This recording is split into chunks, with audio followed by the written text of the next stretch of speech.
paz da parte de Deus, o Senhor da vida. A você que nos assiste pela primeira vez, o Senhor te abençoe grandemente. E chegue de maneira especial no meio da sua família e faça os milagres que Ele deseja fazer na vida de cada um de vocês. Aos nossos irmãos da Primeira Igreja Batista do Lobato, Deus vos abençoe grandemente em Cristo. Nós queremos convidá-los nesse momento a estar orando conosco, pedindo ao Senhor que o Senhor nos abençoe nesta noite de maneira muito especial, em nome do Senhor Jesus. Santo Deus, eu quero te agradecer pelo seu amor e a sua misericórdia. Quero te louvar porque tu és grande, Senhor. Não existe Deus como o Senhor. Queremos te agradecer pela oportunidade de podermos estar orando ao Senhor, conversando contigo e pedindo ao Senhor em favor das pessoas que nesse momento estão unidas para o bom desenvolvimento do teu reino. Peço a Deus em teu nome por aqueles que de alguma forma estão entristecidos pela perda de alguém. Também por aqueles, Deus, que necessitam nesse momento do seu amor para com eles, de maneiras que eles venham mudar a maneira de ser e agir, para que a sua glória seja estabelecida de maneira plena sobre suas famílias. Te louvamos, ó Pai, pela oportunidade de poder falar do teu evangelho. Que a bênção do Senhor seja com cada um de nós. Te pedimos em nome de Jesus. Amém. Quero convidá-los a abrir nesse momento a palavra do Senhor ali no livro de Efésios, a carta de Paulo aos Efésios. Fica no Novo Testamento, né? Antes de Hebreus. E eu quero convidá-los, logo depois de Romanos, e quero convidá-los a fazer a leitura a partir do verso 1, no capítulo 5. E eu vou estar fazendo essa leitura e vocês prestarão atenção à leitura que está sendo feita. Diz então a palavra: Sede, pois, imitadores de Deus como filhos amados, andai em amor, como também Cristo vos amou e se entregou a si mesmo por nós, em oferta e sacrifício a Deus em cheiro suave. Mas a fornicação e a toda impureza ou avareza nem ainda se nomeie entre vós, como convém a santos. Nem torpezas, nem parvoices, nem chocarrices, que não convém, mas antes ações de graça. Porque bem sabeis isso, que nenhum devasso, ou impuro, ou avarento, ou qualquer idólatra tem herança no reino de Cristo e de Deus. Ninguém vos engane com palavras vãs, porque por estas coisas vem a ira de Deus sobre os filhos da desobediência.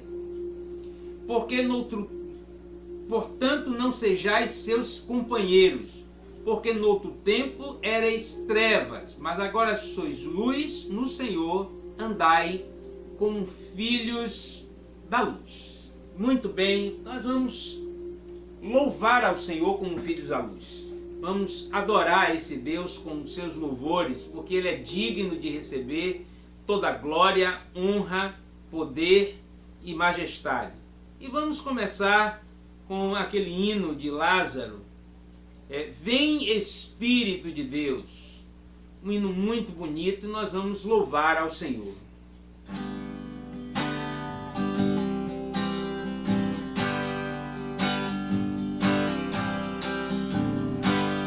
Vem Espírito de Deus, com uma corrente de água, vem inunda o meu ser, desce sobre nós a bênção de Deus, tua presença, Senhor, quero sentir, e a tua voz me faz feliz, em comunhão, ó Pai, estou aqui para te adorar, em espírito e em verdade.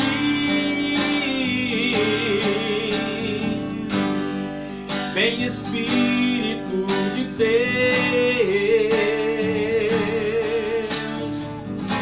com uma corrente de água, vem inunda o meu ser,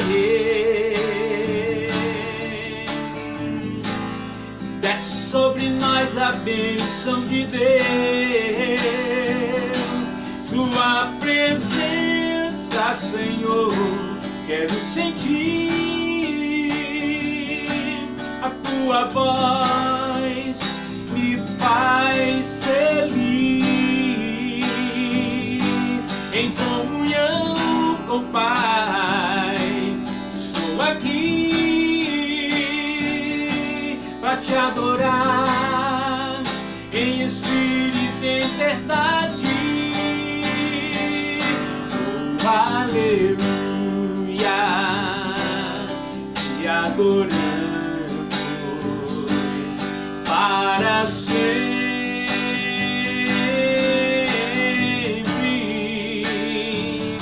Oh, aleluia, te exaltamos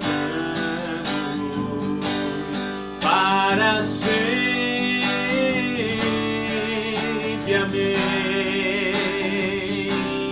Para sempre. Amém.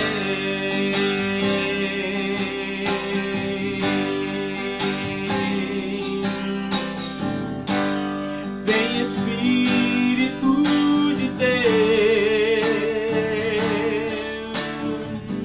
com uma corrente de água, vem inunda o meu ser, desce sobre nós a tua bênção, tua presença, Senhor, quero sentir, e a tua voz me faz feliz,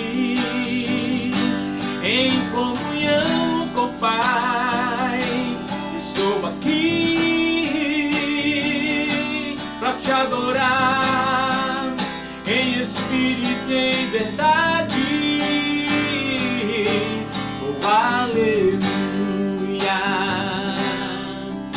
te adoramos para sempre.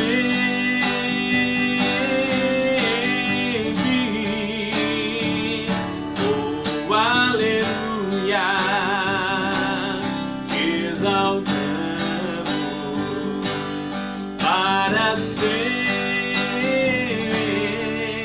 Amém. Para sempre. Amém. Para sempre. Amém.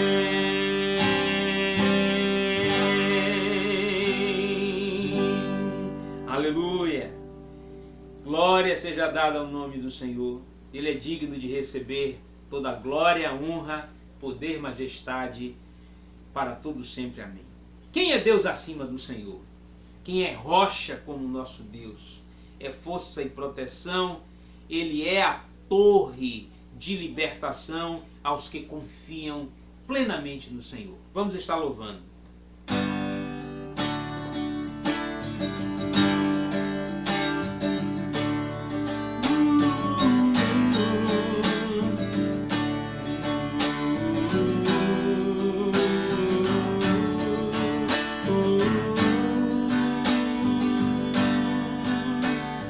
Quem é Deus acima do Senhor?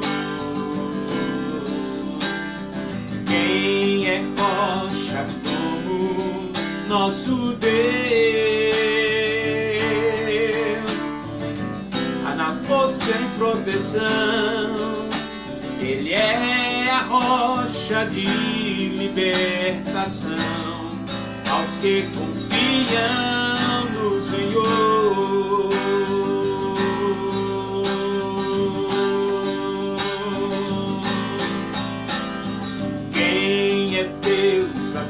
acima do Senhor. Quem é rocha como nosso Deus? É força e proteção, Ele é a torre de libertação aos que confiam no Senhor.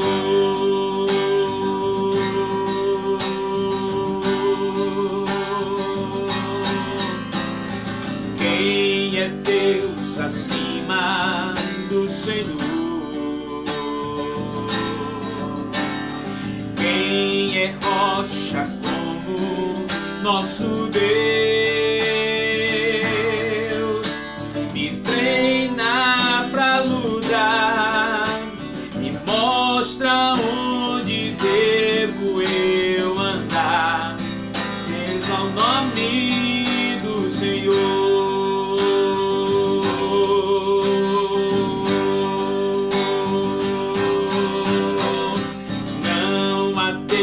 Acima do Senhor, não há rocha como nosso Deus. Me treina pra lutar, me mostra onde devo eu andar. Glórias ao nome do Senhor.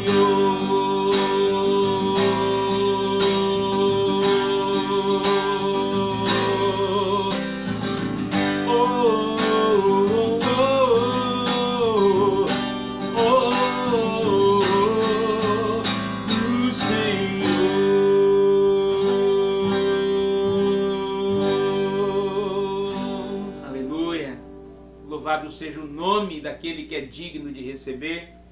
E por último, nós vamos estar louvando com aquele hino No Lindo Dia. No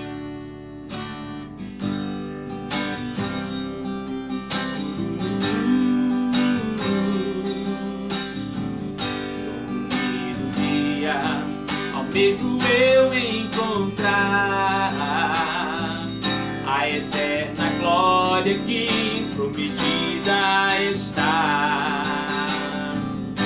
Cuja alegria posso então eu sentir, pois Jesus Cristo já está por vir.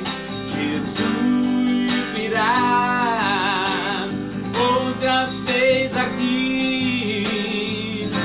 Jesus virá mais outra vez aqui, e todos juntos em um só louvor cantemos todos, Ele é o nosso Senhor.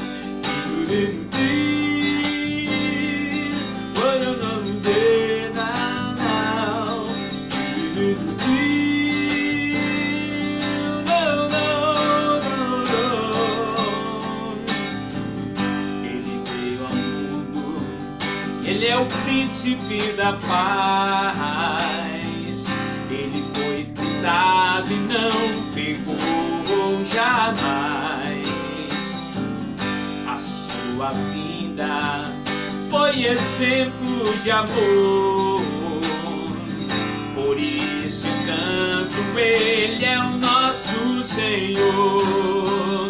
Jesus virá outra vez aqui, Jesus virá mais outra vez aqui, e todos juntos em um só louvor cantemos todos, Ele é o nosso Senhor.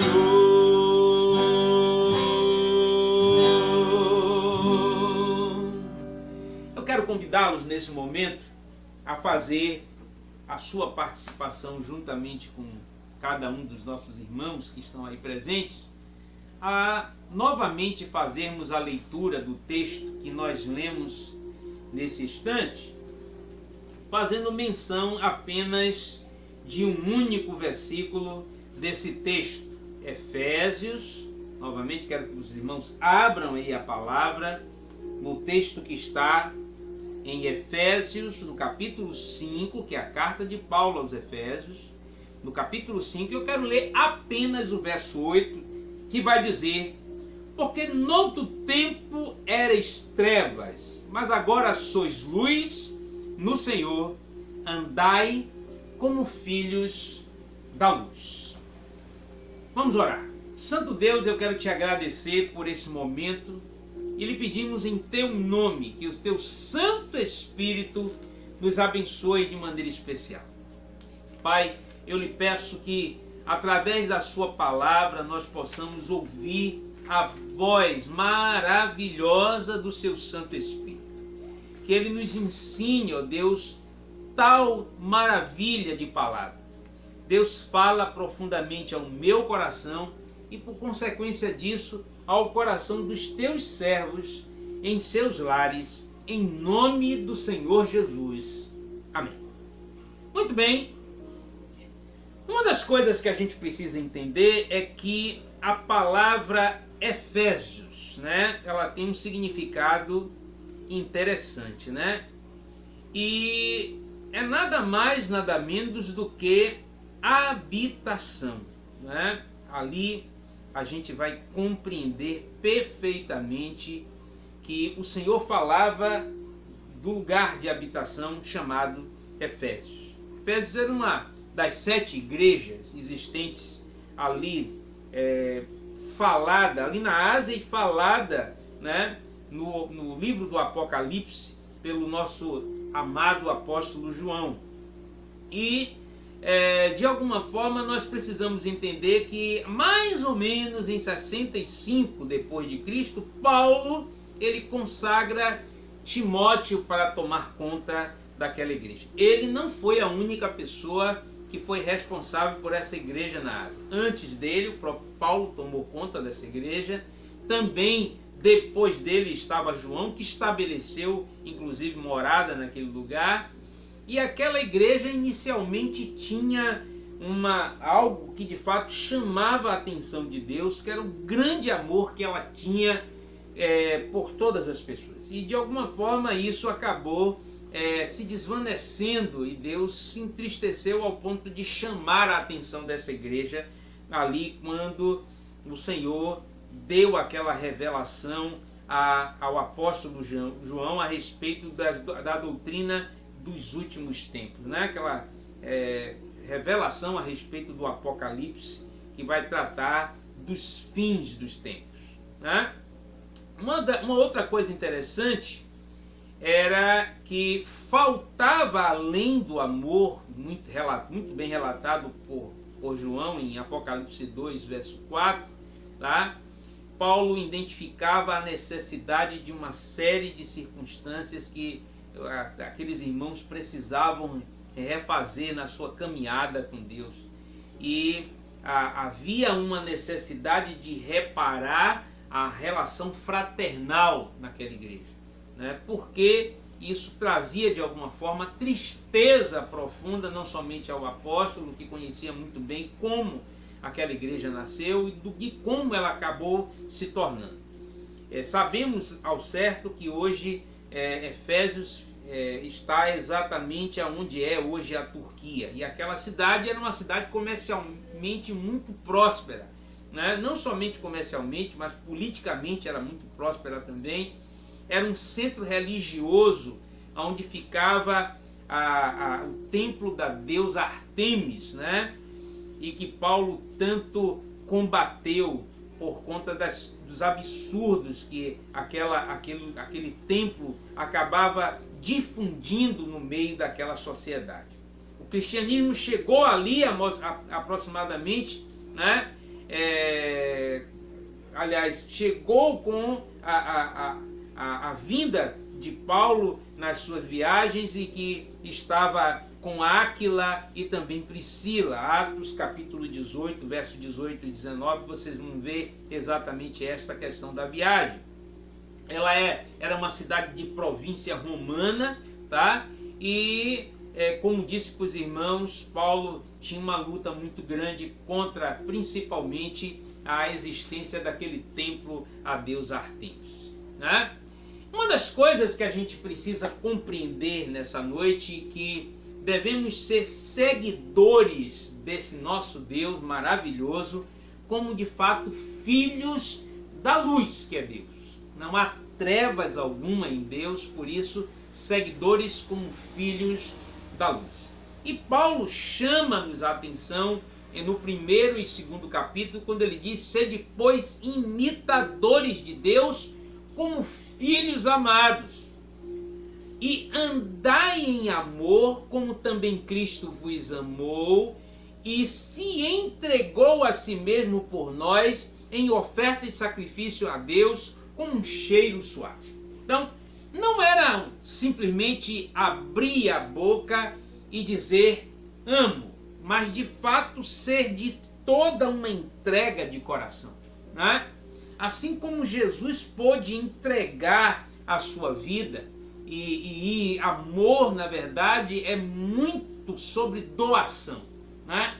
Deus percebe o tamanho do amor que tem à medida em que Ele mede a doação de sua vida por aquilo que você crê, por aquilo que você espera ver a cada dia melhor.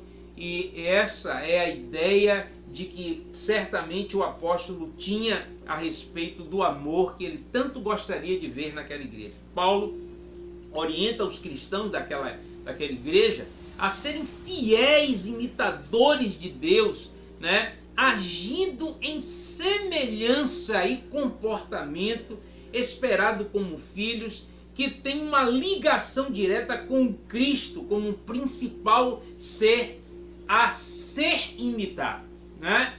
Esse Cristo que é a presença desse Deus entre nós, é o Deus conosco, a quem Deus espera que cada um de nós tenha essa relação da melhor maneira possível.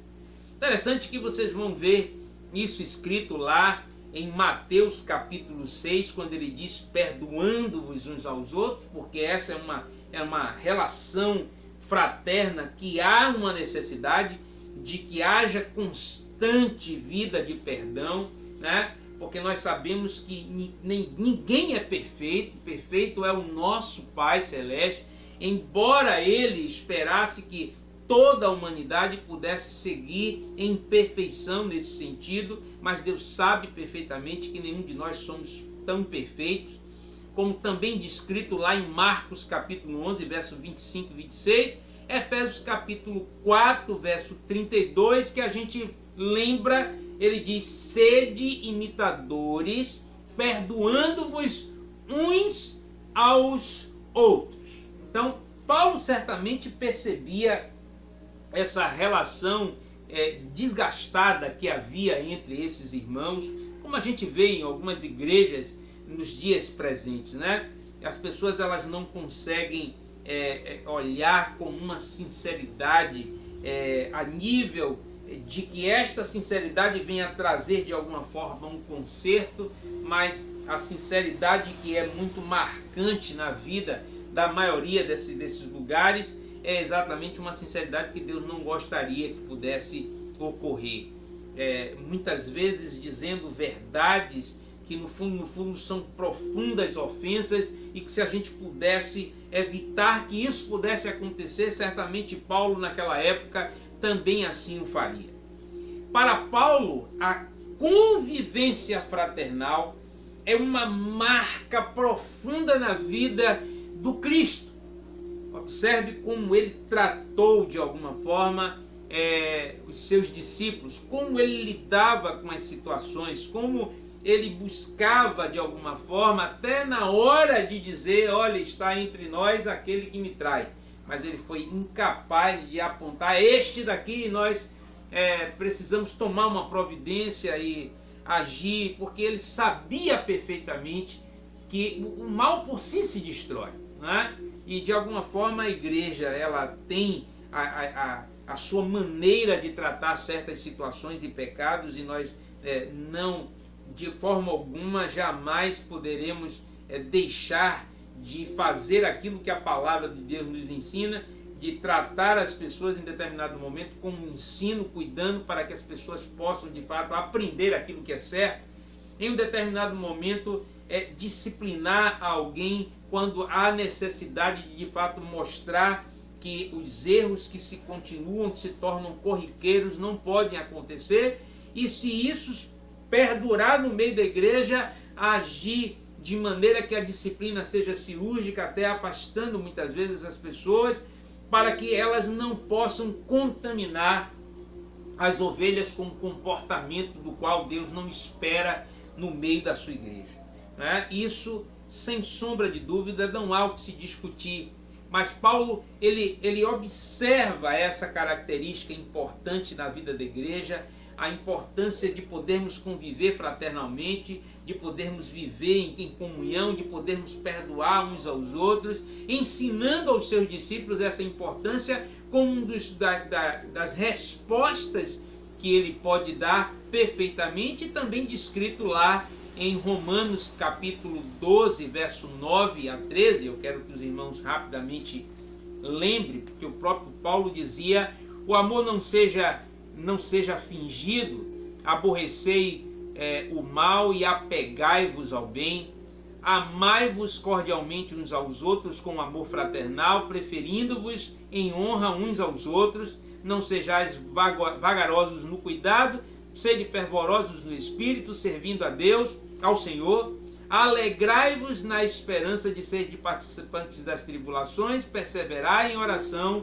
comunicai com os santos nas suas necessidades, seguindo a hospitalidade. Por quê? Porque é impossível tornar sólido uma palavra que o dicionário vai determinar como sendo algo abstrato, mas como solidificar o amor.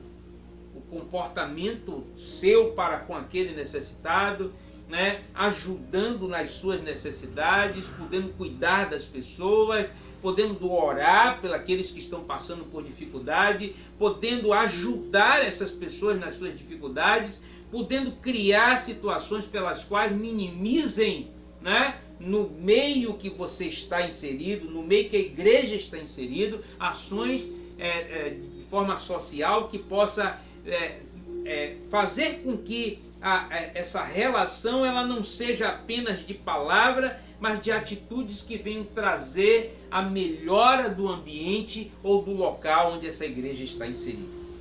Outro ponto é que a obra da salvação se destaca na vida de Jesus em ter sido doada. Ele doou a sua vida por nós, para que a nossa vida pudesse ser liberta dos pecados e os nossos pecados fossem perdoados. Esta ação que Paulo tanto cobra da igreja, de ser de imitadores de Deus como filho amado e andar em amor, como também Cristo nos amou, ao ponto da gente aprender o que é doação de vida, o que é de fato poder servir ao outro, poder doar-se para que o outro possa de fato melhorar em todas as suas circunstâncias, Assim sendo, a vida fraternal é um resultado apreciado, na verdade, pelo Cristo e por Deus. Efésios capítulo 2, verso 10, observe o que é que ele vai dizer: porque somos feituras suas, criados em Cristo Jesus, para as boas obras, as quais Deus preparou para que andássemos nela. Andássemos com um comportamento que pudesse de fato demonstrar aquilo que de fato Deus fez para com a nossa vida e que a gente deveria também fazer para com o outro. Então nós somos feituras e obra de Deus exatamente para isso. Importante também notarmos, irmãos, o termo cheiro suave, que é aquele termo que ele vai usar para o Cristo, E assim se entregou a si mesmo por nós, em oferta e sacrifício a Deus, em cheiro suave. Aquilo que Jesus Cristo fez trouxe para Deus alegria de coração. E a gente pode fazer uma pequena lembrança do que houve no início lá, quando Adão teve os seus filhos, Caim e Abel, e quando Abel pela primeira vez oferece a melhor das suas ovelhas para o Senhor, e Deus recebe no trono da glória com alegria o seu sacrifício, né? Enquanto que o sacrifício que foi feito por Caim, Deus não trouxe a Deus alegria no coração. E por causa dessa atitude, né, Caim de fato demonstrava aquilo que já estava existente na sua vida, que era as suas obras eram más. É tanto que quando Deus conversa com Caim, ele diz: não sabes que está o pecado já à porta, já está à porta, né? Mas cabe você dominar. Você não sabe que se você fizer o que é certo, você será aceito? Disse muito bem isso Deus a Caim. Por isso também nós podemos lembrar do sacrifício. Nós falamos essa semana sobre Noé e do sacrifício que foi oferecido de Noé para com o Senhor quando ele sai da arca. A palavra de Deus nos diz que Deus recebe esse sacrifício na glória com um cheiro suave. Ele percebeu que aquilo que ocorreu, de fato, houve no coração de Deus uma alegria profunda em receber um sacrifício feito pela vida de pessoas que abdicaram das suas vidas, né, naturais por direito, para servir a esse Deus com alegria de todo o seu coração, trazendo para Deus a alegria em receber um sacrifício que de fato trazia ao seu coração a memória de que essas pessoas de fato estavam separadas de todo o desejo do mundo. Gênesis capítulo 8, verso 18 a verso 22, vocês vão ver isso perfeitamente. Então, como oferta recebida de Deus, como eu tinha falado nesse instante, em relação à questão de Abel, Gênesis capítulo 4, no verso 4. A imagem em Deus é recriada no Cristo. Então, aquilo que Deus um dia chegou e disse, quando fez-nos, né? Ele disse: façamos um homem à nossa imagem e semelhança. Então, quando nós compreendemos essa responsabilidade e vivemos dentro daquilo que o Senhor coloca como luz e como sendo de fato filhos, imitadores dele, como também a palavra de Deus vai nos dizer, colocando Deus como sendo essa importante figura para a nossa vida, trazendo Jesus como este exemplo, como está lá escrito em Hebreus capítulo 1, verso 1, a imagem de Jesus sobre a nossa vida e o comportamento trazido para a nossa vida faz com que a nossa vida recrie o estado que Deus sempre gostou e gostaria que pudesse ocorrer na vida do homem, que foi aquele estado original de uma relação muito boa com Deus, como descrito lá em Gênesis capítulo 1, verso 27. Tá? Por isso, no capítulo 3, ele vai dizer mais a fornicação e a toda impureza, a avareza, e ainda não se nomeie entre vós como convém aos santos, nem torpezas, nem parvoíces, nem chocarrices, que não convém, mas antes ações de graça. Além disso também, ele vai dizer: porque bem sabeis isso, que nenhum devasso, ou impuro, ou avarento, ou qualquer idólatra tem herança no reino de Deus e de Cristo, e que foi de fato o que, quando Deus se irou, e aí é que está a questão, a ira de Deus sobre os filhos da desobediência, quando isso ocorre, como muito bem a palavra de Deus vai nos lembrar, e que ocorreu em um tempo em que as pessoas se desviaram completamente da vontade de Deus, que foi naquele tempo antes do dilúvio, né? É lógico, já falei para os irmãos que ao longo do tempo o homem ainda errou muito diante de Deus, mas Deus criou em seu coração desde o princípio o desejo dessa reconciliação. Por isso, Hebreus capítulo 12, verso 14, preste atenção ao que é dito ali, Hebreus no capítulo 12, no verso 14, ele vai nos dizer o seguinte: 12, 14. Ele vai, aliás, Hebreus 12, deixa eu ver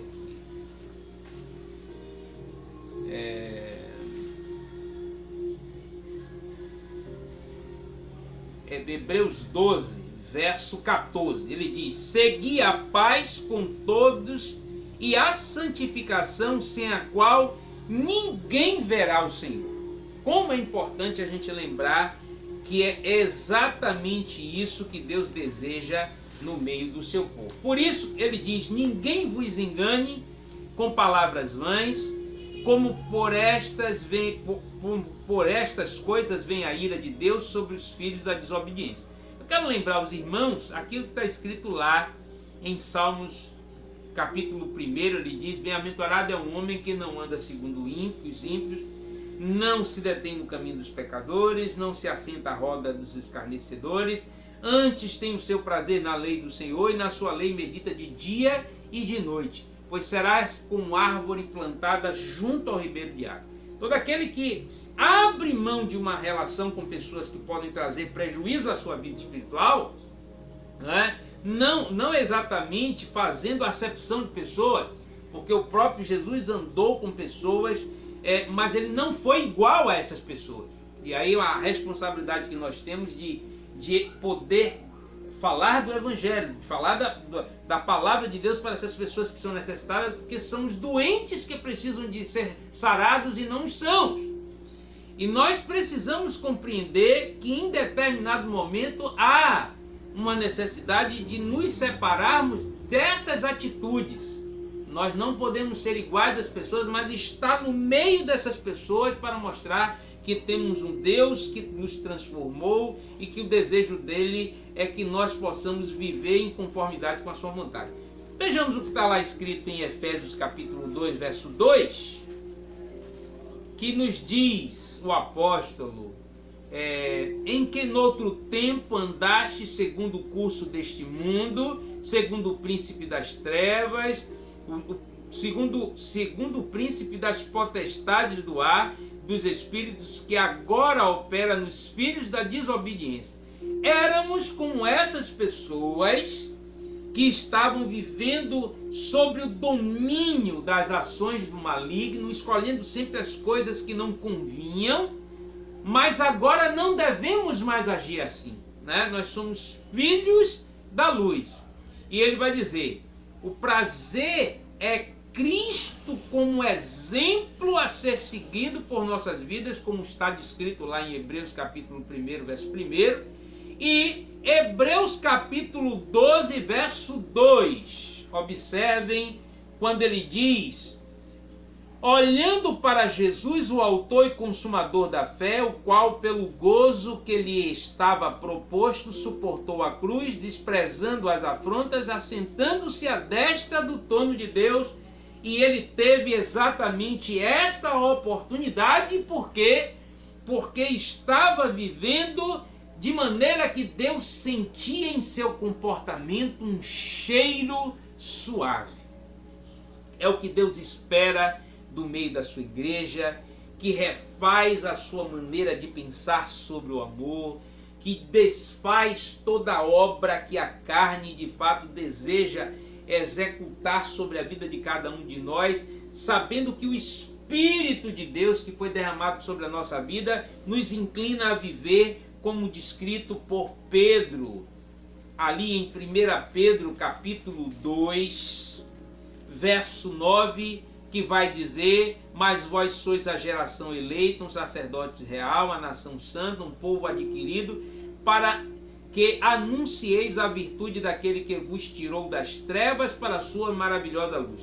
Vós que em outro tempo não eras povo, mas agora sois povo de Deus, que não tinhas alcançado misericórdia, mas agora alcançastes misericórdia. Por isso, devemos viver em conformidade com a vontade de Deus, estabelecendo para a nossa vida uma vida de comunhão com os nossos irmãos e uma vida de santidade, porque Deus é Deus.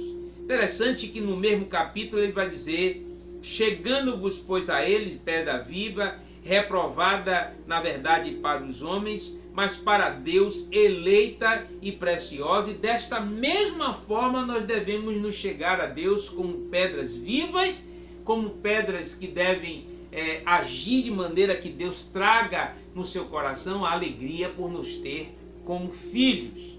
Portanto, nós devemos viver esta suavidade que Deus espera, nos tornando a cada dia seguidores desse Deus como verdadeiros filhos da luz, que está completamente longe das atitudes das trevas que não pertencem aos filhos de Deus.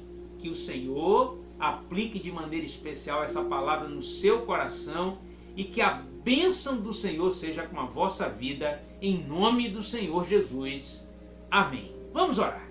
Santo Deus, eu quero te agradecer por esse momento, te louvamos pela sua palavra, te agradecemos por todas as coisas que o Senhor tem realizado no meio da tua igreja, te agradecemos porque sabemos que temos uma responsabilidade a cumprir todos os dias da nossa vida, vivermos de fato como filhos da luz, vivemos, ó Deus, de maneira tal que as pessoas venham de fato notar sobre as nossas vidas mudança significante, que tenhamos a alegria de sermos aquilo que de fato o Senhor deseja a cada dia sobre as nossas vidas. Obrigado, meu Deus, pelo seu amor, por sua misericórdia, obrigado pelo seu perdão, obrigado pela graça desse nosso Deus maravilhoso, obrigado, ó Deus, porque sabemos o quanto o Senhor tem sido, ó Deus, bondoso para conosco e nos encha, Deus, dessa alegria em a cada momento podermos de fato viver essa glória pela qual Deus espera da vida da sua igreja, ó Deus, a glória de Deus presente a cada momento sobre as nossas vidas. Te adoramos pela sua bondade, te adoramos porque sabemos que somos luz como o Senhor nos ensinou que devemos ser. Como luz não devemos estar escondidos debaixo da mesa, mas estarmos no velador para que as pessoas vejam quem é Deus e glorifiquem, ó Deus, a vida do Senhor, as suas ações sobre as nossas vidas, por conta das obras que vêm das nossas vidas, dentro da tua vontade, marcadas pela presente constância do Senhor Jesus Cristo sobre as nossas vidas. Te louvamos e te adoramos em nome do Senhor Jesus. Amém. Recebam todos a bênção apostólica. Que o amor de Deus Pai, Criador dos céus e da terra, que a graça maravilhosa do Senhor e as consolações do Espírito Santo seja com a tua igreja hoje e para sempre. Amém. Deus abençoe a sua igreja.